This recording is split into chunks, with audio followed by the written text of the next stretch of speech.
ध्वनिर्वर्णा पदं वाक्यमित्यास्पदचतुष्टयम् यस्याः सूक्ष्मादिभेदे वाग्देवीं तामुपास्महे।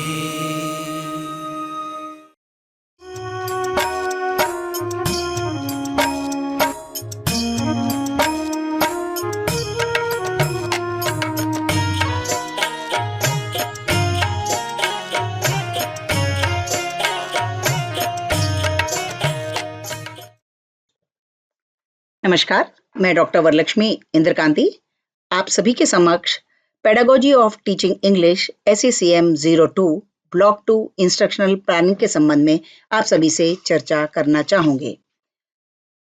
जैसा कि आप सभी को पता है कि भारत में इंग्लिश सेकेंड लैंग्वेज के रूप में ज़्यादा उपयोग में की जाती है, फिर भी हम आज की शुरुआत importance of English pedagogy and it's AIIMS and characteristics के बारे में बात करेंगे। So language pedagogy is a discipline concerned with the theories and techniques of teaching language. अर्थात किसी भी भाषा को पढ़ाने के लिए हमारे पास कुछ थ्योरीज और कुछ टेक्निक्स होती हैं जिसकी वजह से हमें भाषा की शिक्षा में बहुत अधिक मदद मिलती है। It has been described as a type of teaching wherein the teacher draws from his prior knowledge and actual experience in teaching language. आप सभी जानते हैं चूंकि B.Ed के विद्यार्थी हैं तो बच्चों की प्रायर नॉलेज हमारे एक्चुअल एक्सपीरियंस में जीवन में बहुत महत्वपूर्ण भूमिका निभाती है।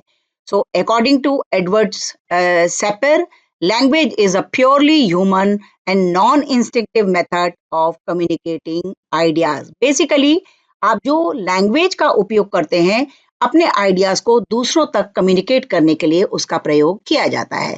So in the late 1800 and 1900 language teaching was usually conceived in terms of method. जब हम भाषा शिक्षा की बात करते हैं तो 1800 और 1900 के आसपास जो है भाषा को एक मेथड के रूप में पढ़ाया जाता है।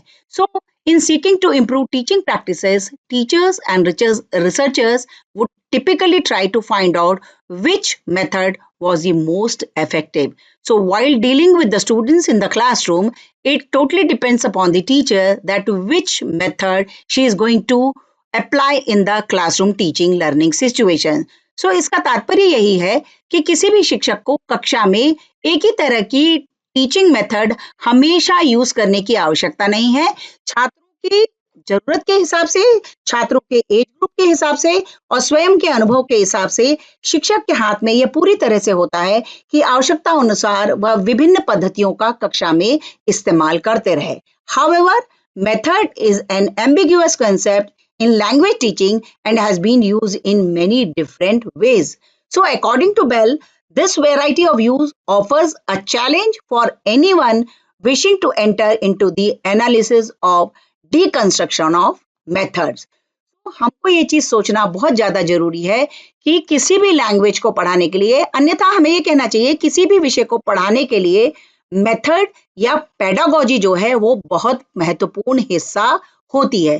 So that is why pedagogy plays an important role to help teachers understand the best way to construct and conduct a classroom. मतलब ये शिक्षक के हाथ में एक तरह से एक टूल या हथियार के रूप में है और एक कक्षा में रहने वाला शिक्षक ही समझ सकता है कि अपनी कक्षा को बेहतर से बेहतर बनाने के लिए वह किन पद्धतियों का कक्षा में इस्तेमाल करेगा, because it gives them insight into how students learn differently in different topics so that they can conduct lesson to suit these needs. कहने का तात्पर्य क्या है कि हर विषय की अपनी आवश्यकता होती है और हर टॉपिक की अपनी आवश्यकता होती है। सो टीचर को यह समझ होना अत्यंत आवश्यक है कि वह विभिन्न पद्धतियों का या फिर कॉम्बिनेशन ऑफ विभिन्न पद्धतियों या पेडागोजी का इस्तेमाल करे, क्योंकि क्या होता है हर एक टॉपिक की विभिन्न तरह की पद्धतियों को इस्तेमाल करने की अपनी एक रिक्वायरमेंट और नीड होती है और टीचर ही इस चीज को बेहतर तरीके से समझ सकता है कि वह किस समय किस पद्धति का उपयोग करे। So it aims to improve the quality of education for students. क्योंकि टीचिंग लर्निंग प्रोसेस में when we talk of teaching learning, it means teacher is teaching and we have to ensure that whether the students are learning or not. So the pedagogy or the methods of teaching has lot of impact on students learning. So that is why a teacher has to master the pedagogy of teaching not only language but any other subject. So emotions and desires by means of a system of voluntarily produced symbols. कहने का तात्पर्य क्या है? आपके emotions को यदि आपके सामने एक सिंबल दे दिया जाए और उसको आपके शब्दों में व्याख्या करने के लिए कहा जाए, तब आप देखेंगे कि आपकी लैंग्वेज कितनी अधिक इम्प्रूव है और आप अपनी बात को किस तरह से स्पष्टता के साथ सामने वाले के समक्ष अपनी बात को कह पा रहे हैं, यह जानना हमारे लिए बहुत अधिक जरूरी है. तो हम आगे बढ़ने के पूर्व ये बात करते हैं कि what are the characteristics of a language. So we are not talking only about English, we are talking about the characteristics, यानी किसी भी भाषा की विशेषता क्या क्या होती है. सबसे पहली बात है, language is a vital part of growth process. आज से जब सिविलाइजेशन शुरू हुआ था तो व्यक्ति सिंबॉलिक लैंग्वेज में एक दूसरे से बात करता था, पर मनुष्य के पास इतना विकसित दिमाग है जिसकी वजह से भाषा का विकास हुआ. सो जब हम मानवीय विकास की श्रृंखला की बात करते हैं तो भाषा ने हमारे जीवन को बहुत अधिक व्यवस्थित किया है. So that is why it is a social act, a means of adjustment to control over other people. Language exists in a society. It is a means of nourishing and developing culture and establishing human relations. So, हम आप एक दूसरे के साथ बात करते हैं, वार्तालाप करते हैं, तो भाषा हमारे लिए बहुत महत्वपूर्ण होती है. Second comes the language is symbolic. Symbolic यानी हम फिर वही बात करेंगे, प्री हिस्टोरिक पीरियड में जब मनुष्य के पास भाषा का विकास नहीं हुआ था, सो वह अपनी बातों को सिंबल के माध्यम से, कुछ चिन्हों के माध्यम से दिखाने की कोशिश करता था. Language consist of various symbols and that are employed to denote some objects, occurrence और मीनिंग. मान लीजिए हमने एप्पल दिखाया, मान लीजिए हमने आपको बॉटल दिखाई, मान लीजिए हमने आपको ग्लास दिखाया और बिना कुछ कहे हम कहते हैं, आपको टीचर यदि कक्षा में आपको ये ऑब्जेक्ट दिखाता है, सो वो आपसे ये जानना चाहता है कि आप अपनी भाषा में, मैं फिर इस बात पर जोर दूंगी कि मैं यहाँ पर सिर्फ भाषा की बात कर रही हूँ, क्योंकि हर भाषा व्यक्तित्व विकास में बहुत महत्वपूर्ण भूमिका निभाती है, चाहे वह मदर टंग ही क्यों ना हो. और आज की शिक्षा नीति जो 2020 एजुकेशन है, न्यू एजुकेशन पॉलिसी, उसमें मातृभाषा के माध्यम से शिक्षा देने पर बहुत अधिक जोर डाला गया है. तो कहने का मतलब क्या है कि भाषा आपके व्यक्तित्व का एक तरह से आईना होता है. Then comes the language is systematic.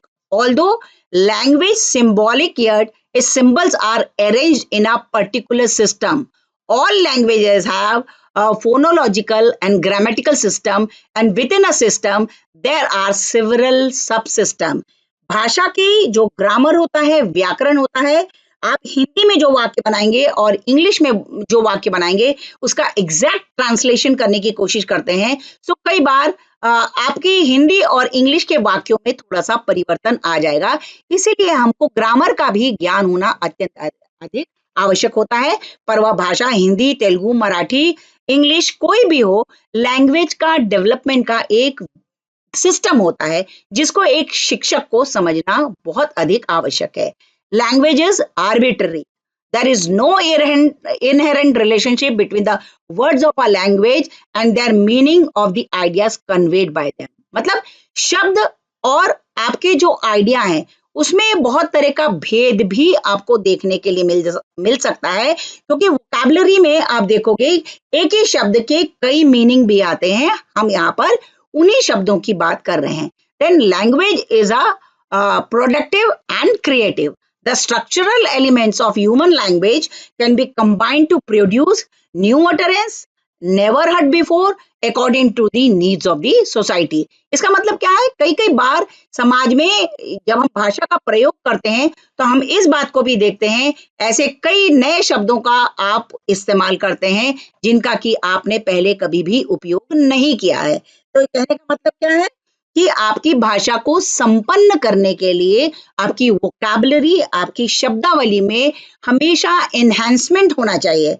हर बार आप जब वाक्यों का प्रयोग करते हैं, तो यदि आप विभिन्न शब्दों का प्रयोग करते रहते हैं, आपकी शब्दावली के अनुसार आपकी जो वोकैबुलरी को आपको इम्प्रूव करना है, तो आप कोशिश करें कि आपकी वोकैबुलरी में, आपकी शब्दावली में जितने नए शब्द हैं, उनको अवसर के अनुसार वो उनका प्रयोग करेंगे, तो आपकी लैंग्वेज प्रोफिशिएंसी जो है बहुत अधिक बढ़ती है। Now we will be talking about aims of language teaching. So you must understand that presently I am talking about any language, not particular to English or Hindi, but I will be quoting few examples from Hindi as well as English also. So now we will discuss about the aims of language teaching. First, ability to understand the speaker's language. So what is language? If I am speaking in English, you should have the capability to understand what I am speaking. Then ability to read along with understanding.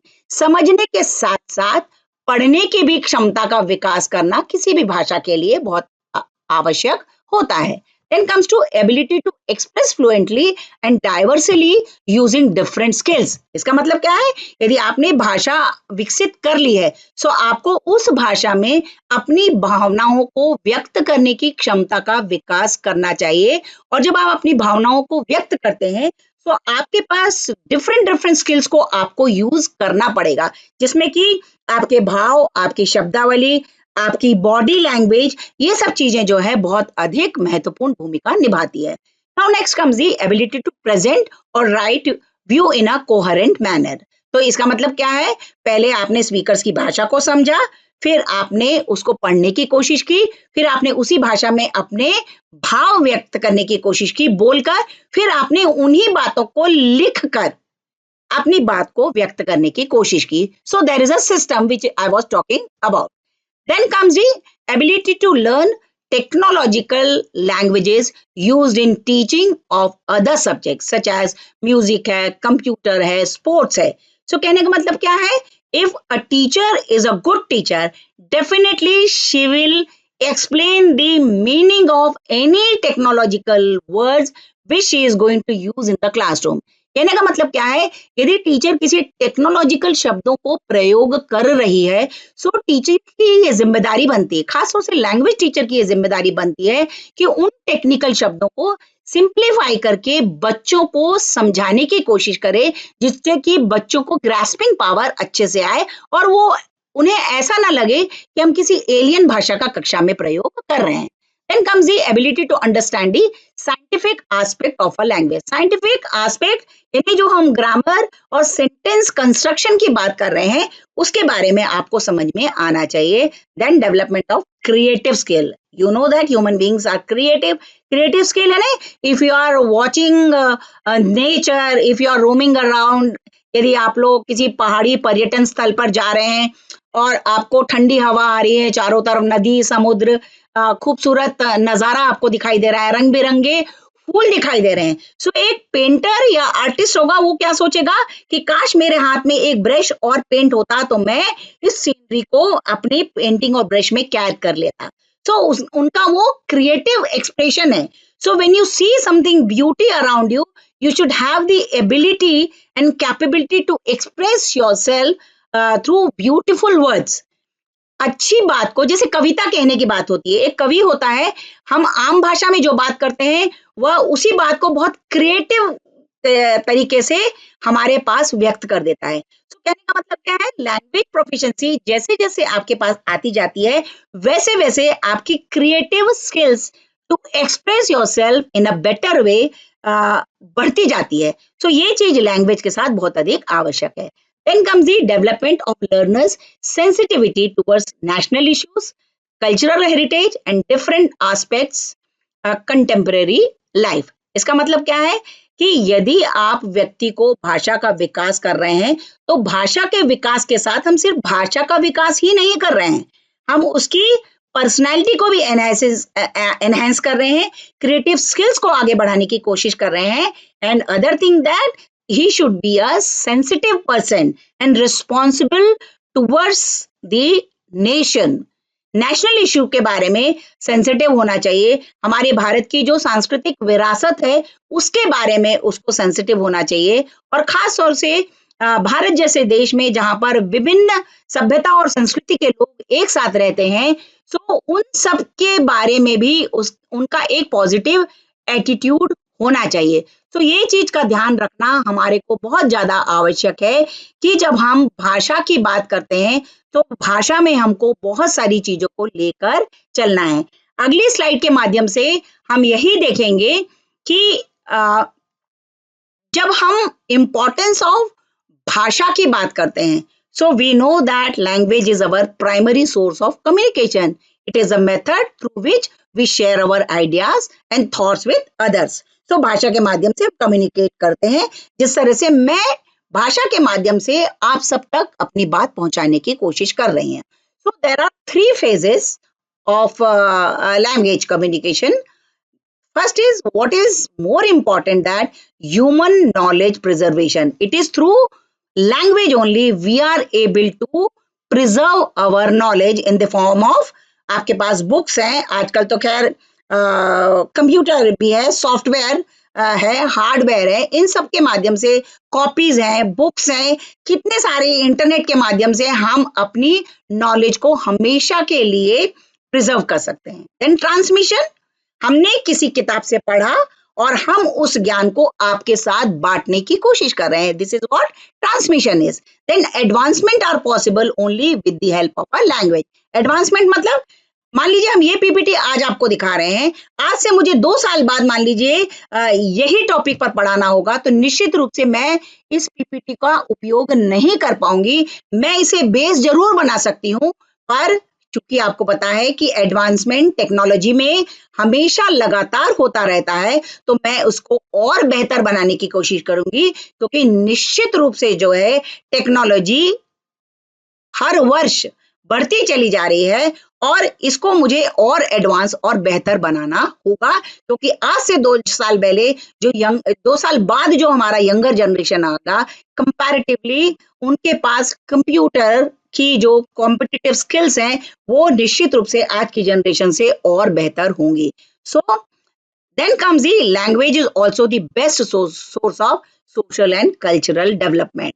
सो आज आप देखते हो कि भोपाल में जो हाट बाजार और हमारे ट्राइबल म्यूजियम है, उनके माध्यम से जो है वहां पर कल्चरल एक्टिविटीज होती हैं, सोशल एक्टिविटी होती हैं, फूड फेस्टिवल्स लगाए जाते हैं। उसका सबसे महत्वपूर्ण उद्देश्य यही है कि मध्य प्रदेश में रहने वाला उत्तराखंड की संस्कृति को समझ के सके, मध्य प्रदेश में रहने वाला अरुणाचल प्रदेश की संस्कृति को समझ सके, और खाली भारत को ही नहीं, भारत के अलावा विश्व की सभी संस्कृतियों को समझना, वहां की संस्कृति को समझना, वहां के समाज को समझना आजकल के प्रगतिशील समाज की आवश्यकता है। जैसा कि हमारी भारतीय संस्कृति कहती है, वसुधैव कुटुंबकम की जब हम बात करते हैं तो हम पूरे विश्व को अपना परिवार मानते हैं। सो उस परिवार के बारे में हमको जानना और समझना हमारे लिए बहुत अधिक आवश्यक है। So now we will be talking about importance of English language. अभी तक हमने लैंग्वेज का महत्व हमारे जीवन में देखा था, और हम इस बात को कभी भी नकार नहीं सकते हैं कि भाषा के माध्यम से हम अपनी बात को दूसरों तक पहुंचाते हैं। Now as I said, we are talking about importance of English language. Study and use of English language is important in India as it is the most common foreign language. आप सभी को पता है कि अंग्रेजों ने हमारे भारत में कई वर्षों तक शासन किया। इस वजह से जो है ऑफिशियल लैंग्वेज जो है या फॉरेन लैंग्वेज है, वो इंग्लिश लैंग्वेज थी। पर धीरे धीरे आज भारत में हम हिंदी भाषा के विकास के लिए भी उतना ही प्रयत्न कर रहे हैं, पर फिर भी इंग्लिश लैंग्वेज हमारे भारत में सबसे ज्यादा बोली जाने वाली भाषा है।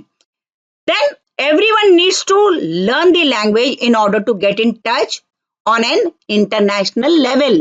मान लीजिए आप अपने काम को विदेशों तक ले जाना चाहते हैं, क्योंकि विश्व में सबसे ज्यादा जो है फॉरेन लैंग्वेज में इंग्लिश का बहुत अधिक इस्तेमाल होता है।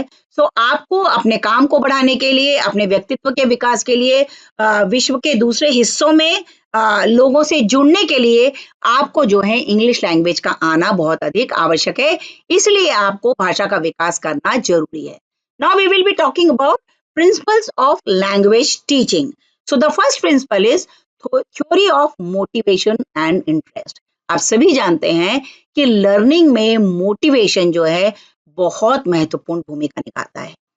और दूसरी बात आती है आपका interest. So motivation is an important factor in language learning, particularly in learning a second language. मैंने लेसन के शुरू में ही आपसे बात की थी कि भारत में जो है इंग्लिश को सेकेंड लैंग्वेज के रूप में पढ़ाया जाता है। सो आपका यदि उस भाषा में रुचि होगी तो निश्चित रूप से आप जो है और थोड़ा सा मोटिवेशन आएगा तो आप निश्चित रूप से इस पे बहुत अधिक बेहतर कर पाएंगे। मैं अपने ही जीवन का उदाहरण देती हूँ कि मेरी एक मैडम थी, चार्ल्स मैडम, और इंग्लिश उस समय हम लोग गवर्नमेंट स्कूल के पढ़े थे तो हम लोग स्पोकन इंग्लिश बोलने में बहुत हेजिटेट किया करते थे। पर हमारी टीचर जो है हमको हमेशा मोटिवेट करती थी और कहती थी कि आपको दूसरों के सामने बोलने में डर लग रहा है तो आप मिरर के सामने खड़े हो जाइए और आप जो कहना चाहते हैं बिल्कुल बिंदास तरीके से 2-3 बार आप उसकी प्रैक्टिस कीजिए। सो आपके अंदर से जो है वो डर चला जाएगा। So this is how we learn languages. Definitely external motivation is very very important, but you should not always look for external motivation. Sometimes you can pat your back yourself and say I am doing very well. So ऐसे भी हम किसी भी चीज को सीख सकते हैं। Then comes the English resource and textbook should be selected according to the interest and aptitude of the students. The teacher can arouse pupils' interest in a number of ways, and language learning can be made increasingly interesting. तो आपके पास इतनी सारी variety of text books होना चाहिए और इसके साथ साथ टीचर की भी ये बहुत महत्वपूर्ण भूमिका होती है कि वह भाषा के लिए इंटरेस्ट छात्रों में किस तरह से जगा देती है। तो कक्षा में आप यदि इंग्लिश लैंग्वेज को या किसी भी भाषा को इंटरेस्टिंग तरीके, नए नए उदाहरणों के माध्यम से, मल्टीमीडिया का प्रयोग करके यदि आप कक्षा में छात्रों को पढ़ाएंगे तो निश्चित रूप से बच्चों को भाषा के में इंटरेस्ट आएगा और वो स्वयं जो है भाषा को सीखने के लिए प्रेरित होंगे। Then it can be done with the help of charts हैं, पिक्चर्स हैं, फ्लैश कार्ड्स हैं, मॉडल्स हैं, ब्लैक बोर्ड स्केचेस हैं और इसी तरह की बहुत सारी ऑडियो विजुअल एड्स भी आप कक्षा में इस्तेमाल कर सकते हैं। Theory of imitation. इमिटेशन क्या होता है? नकल। आपने देखा होगा कि कक्षा में एक जो छोटा बच्चा होता है, परिवार में जो एक छोटा बच्चा होता है वो अपने माँ बाप, दादा दादी की नकल करके उन्हीं वाक्यों को दोहराने की कोशिश करता है। So according to many psychologists, the child learns a language through imitation. आप जानते हैं परिवार में जो भाषा बोली जाती है, बच्चा बिना ग्रामर का सेंटेंस फॉर्मेशन की जो नियम जाने हुए, प्रिंसिपल को जाने बिना वह अपनी मदर टंग बहुत आसानी से सीख जाता है। So good speech is a result of imitating good pronunciation and vocabulary. So जब आप भाषा बोलते हैं तो आपकी शब्दावली की, जिस तरह से मैंने बात की कि आपकी संपन्न शब्दावली होना चाहिए, कि प्रोनाउंसिएशन पर भी आपको बहुत अधिक काम करना चाहिए। जिस तरह से आप भारत में देखते हैं, चूंकि विभिन्न राज्य हैं और विभिन्न राज्यों में तरह तरह की भाषाएं बोली जाती हैं, सो एक लोकल व्यक्ति की प्रोनाउंसिएशन में उसका इफेक्ट हमको देखने के लिए मिलता है। जिस तरह से एक मध्य प्रदेश का व्यक्ति इंग्लिश बोलेगा, मे बी दिल्ली वाला ना बोले, मे बी नॉर्थ ईस्ट वाला उस तरह के नहीं बोलता है। सो प्रोनाउंसिएशन पे भी हमको काफी वर्क करना पड़ता है, because imitation is followed by the intensive practices helps in the mastery of language system. So खास तौर से आप देखोगे कि यदि आपको भाषा का विकास करना है तो यदि आप इमिटेट करते हैं, जैसे कि आजकल YouTube वगैरह में आप देखोगे कि बहुत सारे YouTube चैनल्स चल गए हैं जिसमें कि लैंग्वेज प्रोफिशिएंसी के लिए, मैथमेटिक्स के लिए, हर तरह के लिए आपको काफी सारी हेल्प मिल जाती है। कक्षा में टीचर तो पढ़ाता ही है पर आपको एक एडिशनल हेल्प के लिए आपके पास अदर सोर्सेज बहुत सारे हैं। यदि आप में इंटरेस्ट है और आप मोटिवेटेड हैं तो निश्चित रूप से आप अपनी भाषा को और अधिक संपन्न बनाने के लिए अपनी तरफ से भी प्रयत्न कर सकते हैं। Then comes the third theory, that is theory of habit formation. Language learning according to Palmer is essentially habit forming process, a process during which we acquire new habits. So Palmer ने क्या कहा कि भाषा के विकास के लिए आपको एक हैबिट फॉर्मेशन करना चाहिए और उस हैबिट फॉर्मेशन मतलब एक ही बात को बार बार दोहराते रहने से। जिस तरह से हम सुबह उठते से ब्रश करना, नहाना, एक व्यवस्थित जीवन शैली अपनाते हैं और यदि आपको अपनी लैंग्वेज लर्निंग को और एनहांस करना है तो एक हैबिट की तरह आपको उस भाषा के विकास के लिए स्वयं प्रयत्न करते रहना चाहिए. And teacher can make language pattern as habit through intensive pattern practices in a variety of situation. In language learning habits of speech, listening, reading, writing, correct pronunciation should be form. So जब शिक्षक कक्षा में पढ़ाता है सो बच्चों को habit formation के दौरान उन्हें ये बताना चाहिए कि स्पीच यानी एक कोई पढ़ेगा और आप उसको सुनेंगे. लिसनिंग बहुत इंपॉर्टेंट होती है, फिर पढ़ना, फिर इसके बाद लिखना और इसके साथ साथ आपको अपने प्रोनाउंसिएशन पर भी बहुत काम करना होता है. Then comes the theory of exercise that is called the practice and drill. ये ऐसे ही नहीं कहा गया है कि practice makes a man perfect. So यदि आप लगातार प्रैक्टिस करते रहेंगे तो निश्चित रूप से आपकी प्रोफिशिएंसी आती ही रहेगी. तो अकॉर्डिंग टू बी.एफ. स्किनर जो कि एक बहुत बड़े साइकोलॉजिस्ट थे, उन्होंने कहा कि psychological experiments have proved that practicing and drilling play an important part in language teaching. So teachers should make sure that repetition of things at proper interval should be done. So यदि एक teacher चाहता है कि बच्चे की language में proficiency हो, सो बार बार वो उस बात के लिए प्रैक्टिस यदि लगातार करता रहे, रिपीट उसको करता रहे, तो आप ये देखोगे कि बच्चा बहुत अच्छी तरह से उन चीजों को सीखने की कोशिश करता है. So practice and drill is very very important for language learning. Then comes the fifth theory, that is theory of individual difference. We know that कि each and everybody is different from each other. और कोई बच्चा जो है उसकी language में यदि interest होता है तो वो बहुत जल्दी लैंग्वेज को सीखने में इंटरेस्ट दिखाकर जल्दी जल्दी सीख लेता है, क्योंकि वो आपके एप्टीट्यूड की बात है. Because each and everybody is different. तो किसी का लैंग्वेज के प्रति एप्टीट्यूड हो सकता है, किसी का फाइन आर्ट्स के प्रति हो सकता है, किसी का साइंस के ऊपर हो सकता है, किसी का मैथमेटिक्स के हो सकता है. So that is the individual difference and we have to respect that. So every child is unique and different from others. जब ये टीचर समझ लेता है कि हर बच्चा भिन्न है, तो इंग्लिश टीचर ये नहीं कह सकता है कि मेरे विषय में आपको प्रोफिशिएंसी चाहिए, because we know that each and everyone is different from each other. So in language teaching, we have to keep in mind that learners possesses different abilities and they are having different personalities and belong to different backgrounds. So one should understand, or the teacher should understand, the students coming to school, they are from different background. उनका social, economic, family status, rural background के हैं, urban background के हैं, इन सब का उनकी language सीखने में बहुत अधिक प्रभाव पड़ता है. So teacher has to respect those qualities of children. Then stimulus need a very, every learner will be different. Stimulus जो है व्यक्ति को जैसे आप लोग ने एक छुई का पौधा देखा होगा कि आप उसके पत्ते को छूते हैं तो वो सिकुड़ जाता है. सो ठीक उसी तरह से आपके ब्रेन को कोई चीज को सिखाने के लिए जैसे शॉक लगता है तो आपका शरीर एकदम से जलना जाता है. सो टीचर जो है किस बच्चे को किस तरह का स्टिमुलेट देकर उसके संवेग को, उसके इमोशन को जागृत करना है, ये पेडागोजी और मेथड्स के द्वारा ही टीचर सीख सकता है. सो इंडिविजुअल डिफरेंस का रिस्पेक्ट करते हुए टीचर बच्चों को आवश्यकता अनुसार हर बच्चे को अलग अलग तरह का स्टिमुलस प्रदान करता है, जिससे कि बच्चा सीखने के प्रति हमेशा आगे बढ़ने के लिए कोशिश करता रहे. Then teaching has to be done keeping in mind that individual differences and problem arising out of it.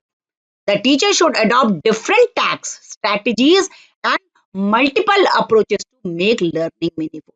सबको पता है कि इंडिविजुअल डिफरेंस है, हर बच्चे की सीखने की क्षमता अलग अलग है. सो ये टीचर के लिए बहुत महत्वपूर्ण हो जाता है कि वो किस तरह की पेडागोजी, किस तरह की मेथोडोलॉजी का कक्षा में प्रयोग करेगा, जिससे कि वह अपने बच्चों को अच्छे से सिखा सके. इसलिए मल्टीपल अप्रोचेस की बात की है. रिटेंशन पावर एक ही बात सुनते सुनते आपका डाइवर्ट हो जाता है, इसलिए मल्टीपल अप्रोचेस की बात की है. ऑडियो विजुअल में शिफ्ट करें, फिर आप कुछ बोलें, वीडियो दिखाना संभव है. आजकल की क्लासेस में हाईटेक क्लासेस हो रही हैं तो आप बीच में विजुअल्स भी दिखा सकते हैं. सो कहने का तात्पर्य क्या है कि कहा जाता है कि 1 picture is equal to 1000 words. So teacher जो है मल्टीपल चीजों का कक्षा में उपयोग करेंगी तो बहुत जल्दी बच्चा सीख जाएगा. Then comes the theory of using mother tongue. So mother tongue should be very judiciously used while teaching English. मान लीजिए आप किसी रूरल एरिया में इंग्लिश के टीचर हैं और आपको बच्चों को इंग्लिश यदि समझ में नहीं आ रही है तो उनकी लोकल लैंग्वेज में या उनकी मदर टंग में आप उस भाषा को पहले उस शब्द को बताएं और उसका ट्रांसलेशन फिर बच्चों को करके बताएंगे तो वो बहुत अधिक बच्चों के लिए फायदा होगा। क्योंकि मैं पिछले कई वर्षों से शिक्षक हूँ तो मेरा विभिन्न तरह के छात्रों से मेरा इंटरेक्शन होता है और उसी दौरान हमने ये बात की कि किसी की गवर्नमेंट स्कूल में छिंदवाड़ा के पास इंटीरियर जगह में उनकी पोस्टिंग है और वहां पर एक लोकल लैंग्वेज ट्राइबल लैंग्वेज बोली जाती है और वो बता रही थी कि बच्चों को स्कूल लेकर आना इतना कठिन कार्य है क्योंकि बच्चों को हिंदी आती ही नहीं है। फिर वो टीचर ने बताया कि उन्होंने लोकल लैंग्वेज सीखी और लोकल लैंग्वेज में छोटे छोटे सेंटेंस बनाना उन्होंने सीखा जिससे कि वो पेरेंट के साथ इंटरैक्ट कर सके, बच्चों के साथ इंटरैक्ट कर सके और बच्चों को ये ना लगे कि हम किसी एलियन जगह में आ गए हैं, बिल्कुल नई जगह है। तो नई जगह और सराउंडिंग्स में बच्चा एडजस्ट नहीं कर पाता है।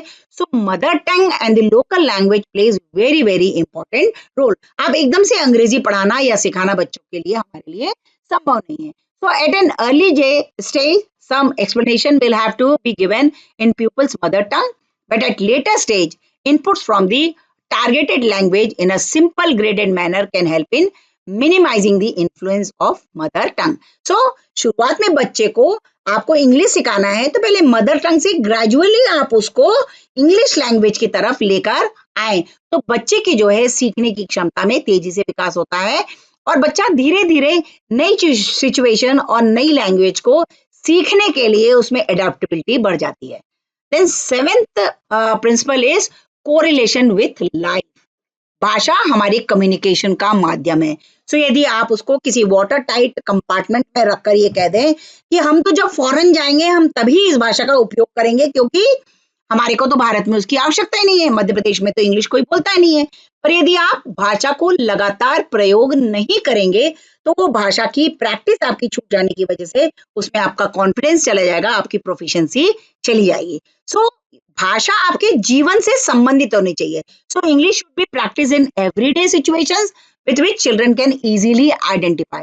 This way, meaning will be clarified and reinforced. मैं एक उदाहरण बताना चाहूंगी कि आजकल ज्यादातर बच्चे जो है कॉन्वेंट स्कूलों में पढ़ते हैं। जब पेरेंट टीचर मीटिंग होती है सो पेरेंट्स जो है इंग्लिश में कम्युनिकेट नहीं कर पाते हैं। सो बच्चे को धीरे धीरे कॉम्प्लेक्स होने लगता है कि मेरे मम्मी पापा को इंग्लिश नहीं आता है। तो ऐसे वक्त आप क्या करेंगे? बच्चा यदि इंग्लिश में मीडियम में पढ़ रहा है और माता पिता उतने प्रोफिशिएंट नहीं है तो बच्चे के साथ छोटी मोटी कुछ खासों से खास वाक्य जो कि दैनिक जीवन में प्रयोग में आते हैं ऐसे शब्दों को वो बोलकर सीख सकते हैं क्योंकि बोलने से कोई भी भाषा सीखना बहुत अधिक आसान होता है। Then comes the theory of oral approach. Speech motivates the learners to learn. Speech must proceed reading and writing. सबसे पहले बोले फिर उसके बाद आपकी रीडिंग आनी चाहिए, उसके बाद फिर आपकी राइटिंग आनी चाहिए। So introduction to lesson should begin orally as learning to speak a language is always the shortest way to learning to read and later write it. Then comes the ninth one, theory of selection and gradation. Items of learning should be presented according to the order of ease. So हम ABCD पहले क्यों पढ़ाते हैं? हम पहले से ही A for apple, B for boy क्यों नहीं पढ़ाने लगते हैं? So छोटी सी है, मैक्सिम्स ऑफ टीचिंग में जैसे कहा गया ना, सिंपल टू कॉम्प्लेक्स की तरफ हमको लेकर जाना है तो बच्चे की लर्निंग बहुत अच्छे से होती है। So it should not be too rigid grading, है ना? ग्रेडिंग में फ्लेक्सिबिलिटी होना चाहिए। So there should be structural and vocabulary grading. Essential vocabulary and basic structures of a language should be always taught. तो इस तरह से जो है हम भाषा को सिखा सकते हैं। सो छात्रों, आज की कक्षा में जैसा कि हमने बताया कि हमने लैंग्वेज के कैरेक्टरिस्टिक्स, उसके एम्स, उसके उद्देश्य, भाषा हमारे जीवन के लिए क्यों आवश्यक है, उसके कैरेक्टरिस्टिक्स, इसके साथ साथ हमने ये बात की एम्स ऑफ लैंग्वेज टीचिंग क्या होना चाहिए, इम्पोर्टेंस ऑफ लैंग्वेज क्या होती है। इसके साथ साथ हमने इस पर भी बात की कि हमारे what are the various principles of language teaching, हमने जिसमें 7 लैंग्वेज के प्रिंसिपल्स के बारे में बात की है। मेरे ख्याल से आप सभी को ये याद हो गया। पहला था theory of motivation and interest, दूसरा था थ्योरी ऑफ इमिटेशन, फिर तीसरे में आपने ये बात की थी थ्योरी ऑफ हैबिट फॉर्मेशन, फिर आपने देखा था थ्योरी ऑफ एक्सरसाइज जिसको कि प्रैक्टिस एंड ड्रिल के रूप में कहा था। पांचवें में हमने कहा था थ्योरी ऑफ इंडिविजुअल डिफरेंसेस। छठवें में हमने कहा कि theory of mother tongue, using mother tongue to improve your proficiency in language. Seventh हमने कहा था कोरिलेशन विद लाइफ। एट्थ है थ्योरी ऑफ ओरल अप्रोच और नाइन्थ आता है आपका theory of selection and gradation. So आज हमने इंग्लिश लैंग्वेज के संबंध में बहुत सारी बातों की चर्चा की। अगली कक्षा में कुछ नई सीख और कुछ नई बातों के साथ आपसे फिर मिलेंगे। नमस्कार।